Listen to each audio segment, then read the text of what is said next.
नमस्कार दोस्तों, आज यूपी की टॉप 50 बड़ी खबरें लेकर हाजिर हैं। अपने जिले की खबर सबसे पहले पाने के लिए कमेंट में अपना जिला जरूर बताएं।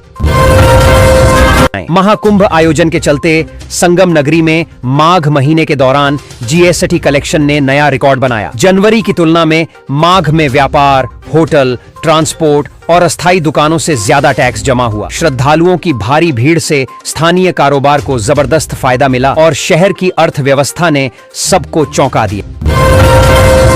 मथुरा के एक सरकारी स्कूल में पढ़ाई के नाम पर बच्चों को नमाज सिखाने का मामला सामने आया है। शिकायत के बाद शिक्षा विभाग ने जांच कराई, जिसमें आरोप सही पाए गए। नियमों के उल्लंघन को गंभीर मानते हुए हेडमास्टर को तत्काल प्रभाव से निलंबित कर दिया गया है। विभाग ने स्पष्ट किया कि स्कूलों में धर्मनिरपेक्ष शिक्षा ही दी जाएगी। सोने चांदी की कीमतों में एक बार फिर तेजी देखने को मिल रही है। खासतौर पर सिल्वर ईटीएफ में करीब 9% तक की उछाल दर्ज की गई है। विशेषज्ञों का मानना है कि वैश्विक अनिश्चितता और औद्योगिक मांग के कारण चांदी में मजबूती बनी रह सकती है। निवेशकों को चरणबद्ध निवेश और जोखिम संतुलन के साथ रणनीति अपनाने की सलाह दी जा रही है। गाजीपुर के एक युवा किसान ने एआई टेक्नोलॉजी की मदद से अपनी किस्मत बदल दी। उसने पारंपरिक खेती छोड़कर स्मार्ट फार्मिंग शुरू की, जिसमें मौसम डेटा, मिट्टी की जांच और ऑटोमेटेड सिंचाई का इस्तेमाल किया गया। इससे लागत कम हुई और उत्पादन में बढ़ोतरी हुई। कम समय में अच्छी आमदनी होने लगी, जिससे आसपास के किसान भी प्रेरित हो रहे हैं।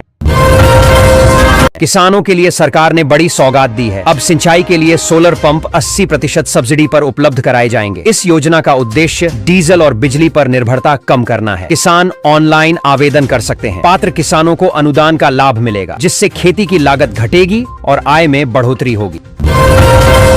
कानपुर के एक इंजीनियरिंग कॉलेज में उस समय हंगामा मच गया जब शिक्षकों पर छात्रों को बेल्ट और डंडों से पीटने का आरोप लगा। इस घटना में कई छात्र घायल हो गए। छात्रों ने विरोध प्रदर्शन किया और दोषी शिक्षकों पर कार्रवाई की मांग की। कॉलेज प्रशासन ने मामले की जांच शुरू कर दी है। हाईकोर्ट ने 20 वर्षों से कार्यरत एड हॉक शिक्षकों को हटाने के मामले में अहम निर्देश दिया है।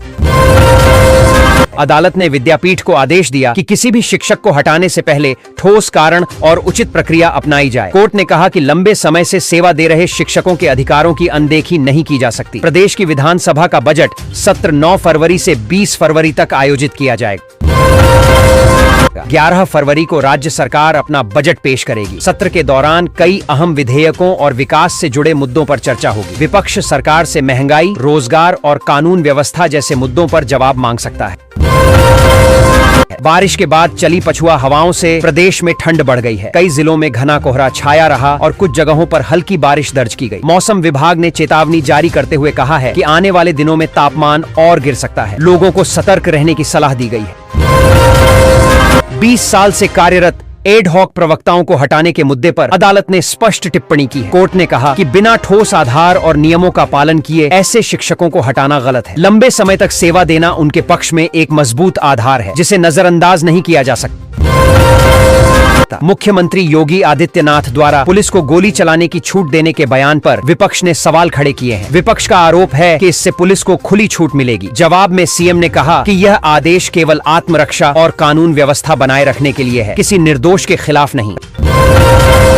राप्ती गंगा एक्सप्रेस के जनरल कोच में एक अनोखा दृश्य देखने को मिला, जब बिहार की एक महिला ने ट्रेन में ही बच्चे को जन्म दिया। यात्रियों ने सूझबूझ दिखाते हुए डिलीवरी में मदद की। महिला ने स्वस्थ बेटे को जन्म दिया। बाद में स्टेशन पर मेडिकल टीम ने मां और बच्चे को अस्पताल पहुंचा। लखनऊ में लगातार हो रहे हमलों के बाद नगर निगम और प्रशासन ने कार्रवाई करते हुए एक हमलावर गाय समेत 5 मवेशियों को पकड़ लिया है। जांच में इनके मालिकों के नाम भी सामने आए हैं। प्रशासन ने पशुपालकों पर जुर्माना लगाने और दोबारा लापरवाही पर सख्त कार्रवाई की चेतावनी दी है। शहर में आवारा पशुओं पर नियंत्रण के निर्देश दिए गए हैं। मेट्रो स्टेशन पर नियमित चेकिंग के दौरान एक छात्र के बैग से तमंचा मिलने से हड़कंप मच गया। सुरक्षा कर्मियों ने तुरंत छात्र को हिरासत में लिया। पुलिस पूछताछ के बाद आरोपी को गिरफ्तार कर जेल भेज दिया गया है। घटना के बाद मेट्रो स्टेशनों पर सुरक्षा और सख्त कर दी गई है। बीएलओ और समाजवादी पार्टी के नेताओं के बीच हुई तीखी नोकझोंक का वीडियो सोशल मीडिया पर वायरल हो रहा है। वीडियो में दोनों पक्षों के बीच तू तू मैं और धमकी भरे शब्द सुनाई दे रहे हैं। मामला चुनावी प्रक्रिया से जुड़ा बताया जा रहा है। प्रशासन ने वीडियो की जांच शुरू कर दी है। एयरपोर्ट पर मेंटेनेंस कार्य पूरा होने के बाद विमानों की लैंडिंग और टेक ऑफ अब ज्यादा आसान हो जाएगा। समानांतर टैक्सीवे बनकर तैयार हो चुकी है। इससे विमानों की आवाजाही तेज होगी और देरी की समस्या कम होगी। अधिकारियों के अनुसार इससे यात्रियों को भी समय की बचत का लाभ मिलेगा। मथुरा के बांके बिहारी मंदिर में सलीम अहमद को ठेका मिलने पर संत समाज ने विरोध जताया है। विवाद बढ़ने पर डीएम ने सफाई देते हुए कहा कि ठेका प्रक्रिया पूरी तरह नियमों के अनुसार हुई है। प्रशासन ने स्पष्ट किया कि धार्मिक भावनाओं का सम्मान रखा जाएगा और किसी तरह की अनियमितता नहीं हुई है। शाहजहांपुर के एक होटल में आर्शिकेश के इंजीनियर की लाश मिलने से सनसनी फैल गई। मृतक के हाथ में चोट लगी थी, जिसके बाद उसने दोस्त से डेटॉल मंगाया था। पुलिस को शक है कि मामला संदिग्ध परिस्थितियों से जुड़ा हो सकता है। शव को पोस्टमार्टम के लिए भेजकर जांच शुरू कर दी गई है। प्रदेश की विधानसभा का बजट सत्र 9 फरवरी से शुरू होकर 20 फरवरी तक चलेगा। 11 फरवरी को राज्य सरकार बजट पेश करेगी। सत्र में वित्तीय प्रस्तावों के साथ विकास और जन कल्याण से जुड़े मुद्दों पर चर्चा होगी। विपक्ष महंगाई, बेरोजगारी और कानून व्यवस्था को लेकर सरकार को घेर सकता है। आरएसएस प्रमुख मोहन भागवत 3 दिन के प्रवास पर मेरठ पहुंचेंगे। उनके दौरे को लेकर संघ परिवार तैयारियों में जुट गया है। इस दौरान संगठनात्मक बैठकों और सामाजिक कार्यक्रमों में भाग लेने का कार्यक्रम है। सुरक्षा व्यवस्था भी कड़ी की गई है। संघ से जुड़े पदाधिकारियों में उत्साह देखा जा रहा है।